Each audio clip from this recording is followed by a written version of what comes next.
children, it's Grandma Carla with more of Freddy Goes to Florida.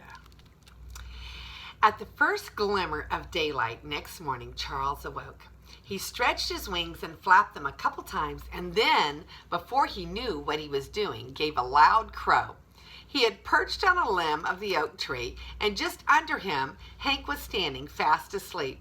Horses can sleep standing up as well as lying down because they have 4 legs and don't fall over. And Hank had gone to sleep that way because the grass was wet with dew, and he thought if he lay down in it, it would be bad for his rheumatism. When Charles crowed, Hank opened his eyes. "Goodness," he said, "you startled me. I thought you were not going to crow this morning. You said you were going to sleep until 10 o'clock. Charles looked foolish. "I suppose," he said, "that I've gotten so in the habit of getting up early and crowing that I do it without even thinking." "Well, in that case," said Hank, "I don't see why you complain so much about it. If you do it without thinking about it, it's just like breathing, and nobody ever complains about having to breathe." "No," said Charles, "that's the gospel truth." "I expect," said Hank, "that you've complained about it for so long that you do that without thinking too." This was a little hard for Charles to understand, but he thought about it for a while, and then he thought, "You're right, Hank. I never realized it before. I don't really mind getting up and crowing a bit. Now I have come to really think of it." But he added in a whisper, "Don't tell Henrietta I said so." By the time the sun was up, the animals were all up too and getting their breakfast. Hank and Mrs. Wiggins ate the long, juicy grass that grew beside the road, and Freddy ate the acorns that had fallen from the oak tree, and Charles and Henrietta and the mice ate beech nuts from a beechnut tree nearby. Charles and Henrietta ate the nuts whole, but the mice held them in their paws and stripped off the husks with their sharp little teeth and ate the sweet kernels. And Mrs. Wiggins gave the dog and the cat some milk, and the spiders sat up between Mrs. Wiggins' horns where they had spun their web and caught flies for breakfast. They all breakfasted well, but Alice and Emma. Ducks like to eat the juicy weeds and the things that they find in the mud at the bottom of the ponds.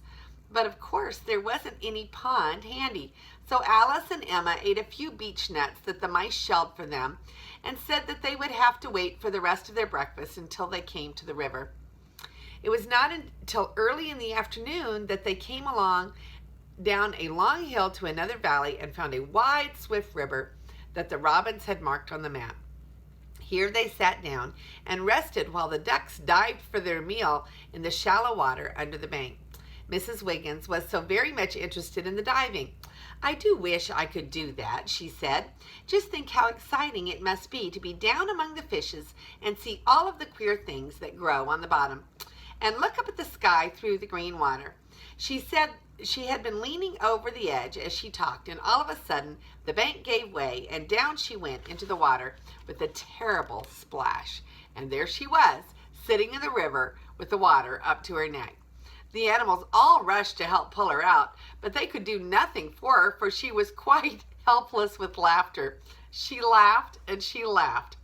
"Here I am," she said, "down among the fishes where I wanted to be. Nothing like having your wishes come true." But suddenly she stopped laughing. "Goodness me," she exclaimed, "where are Mr. and Mrs. Webb? They were sitting on my head when I fell in." She clambered hurriedly up the bank, and then they all searched the bushes along the shore for a long distance downstream, but the spiders were nowhere to be found. "Well," said Mrs. Wiggins at last, "I guess they're gone. They won't drown, that's a comfort. They'll float down and land somewhere, but the current is pretty swift, and they may go miles before they get ashore. I don't suppose we'll ever see them again. I hope this will be a lesson to me, cutting up silly dittos on the bank like a 2-week-old calf." She was very angry with herself.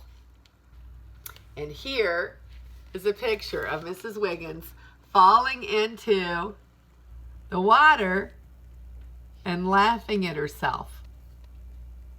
She does get tickled very easily. "Here I am," she said, "down among the fishes." The animals all agreed, however, that it wasn't her fault, and pretty soon they started on again. They followed the river for some time, and by saw the white houses of the village and the high arches of the bridge ahead of them. "I vote we wait until after dark to go through the village," said Robert. "Those people are sure to chase us or try to lock us up or something if they see us." This seemed a sensible plan, so they sat down by the river to wait. Pretty soon they heard a rattling and a puffing coming along the road, and then an automobile came into sight, and in it were the man with the black mustache and the boy with the dirty face. And behind it ran a black dog, twice as big as Robert and 3 times as fierce looking. As soon as the man saw the animals, he stopped the machine. "Now we've got them, Sonny," he said. "Here, Jack," he called to the dog. "Sick 'em, Jack. Go after 'em. Chew 'em up."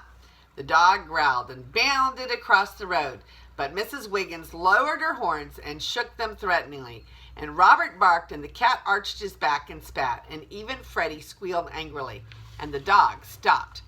"You'd better not bother us," said Mrs. Wiggins. "I don't want to," said the dog. "I haven't got anything against you, but he'll beat me if I don't." "What do you stay with him for if he beats you?" said Robert. "Where could I go if I didn't stay with him?" asked the dog. "Come along with us," said Robert, and he told him where they were going. "That's fine," said the dog, and he walked toward them, wagging his tail. "Hey, Jack," called the man angrily, "what's the matter with you, you useless, good-for-nothing cur? I'll beat you within an inch of your life." And he picked up a stick and started after the dog. But now that Jack had found some new friends, he wasn't afraid of his cruel master anymore. He turned with a growl, and before the man could lift the stick, he was flat on his back on the road with Jack's paws on his chest. Then the man changed his tune. "Good, Jack, good old boy," he said. "Let me up, that's a good dog." But Jack did not move, and the other animals came and sat in a ring around the man, and the boy jumped out of the automobile and ran away across the fields yelling, just as he had done before. I don't know that I blame him. After a while, when they thought they had scared the man enough, they let him up, and he walked over to the automobile without a word and got into it and drove off. And then Jack told them that he had lived with the man for 5 years, and that it had been indeed a terrible life, for the man hardly gave him anything to eat, and he beat him nearly every day. "I guess Mr. Bean is a pretty good master after all," said Hank. "At least he never beats us, and if some things aren't just as we should like to have them, it's because he's poor and can't afford to have them better." "You don't happen to have a bone with you, do you?" asked Robert. "I haven't had a good gnaw since I left home." "The farm where I have been living is just a little way back along this road," said Jack, "and I buried 2 good bones in the orchard yesterday. If you'll come with me, we'll get them. Can you spare the time?"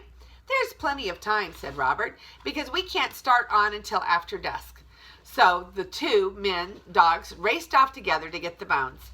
All this time, Mr. and Mrs. Webb had been floating peacefully down the stream on the swift current of the river. Spiders can float because they are very light, but they can't move around much on the water because it is so slippery under their feet. And for every step they take in one direction, they slide 2 in another. So Mr. and Mrs. Webb just sat still and sailed along and admired the changing scenery of the banks. "I don't know why anyone would want a private yacht when they can travel like this," said Mr. Webb. "It's delightful, though I must say I'm sorry to miss the trip to Florida." "No use crying over spilt milk," said his wife, "for spilt spiders either, and that's what we are. We'll never see those animals again. Even if we could get up over to the bank and climb up the road before they came along, they'd go right by without ever seeing or hearing us." "But," said Mr. Webb, "they spoke of crossing a bridge further down the river. If we got to that before they did, we could try to make them see us anyway." "Now, that's an idea," exclaimed his wife. "You've got a head on you, Webb. I always knew you did have, in spite of what my father said about you before we were married." "I know what he said well enough without your repeating it 5 times every 5 minutes, grumbled Mr. Webb. He said I didn't have the gumption enough to catch a lame fly without wings, and that's what you're thinking about, isn't I suppose?" "No," said Mrs. Webb. "I was thinking about the time he said you'd never be hanged for your beauty, and you ought to—" "That's enough," said Mr. Webb crossly. "You'd be better occupied thinking about what we're going to do when we get to the bridge than raking up all of those old things. There it is just ahead of us." So Mrs. Webb stopped talking, and they began to think up a plan. and by the time they were almost to the bridge, they had decided what they would do. The current bore them swiftly down toward one of the arches, but under the arch some dead branches were sticking up through the water, and they caught hold of these and climbed up over them to the bridge. "They haven't come by yet," said Mr. Webb, after they had examined all of the footprints of all the animals that were plainly marked in the dust on the floor of the bridge.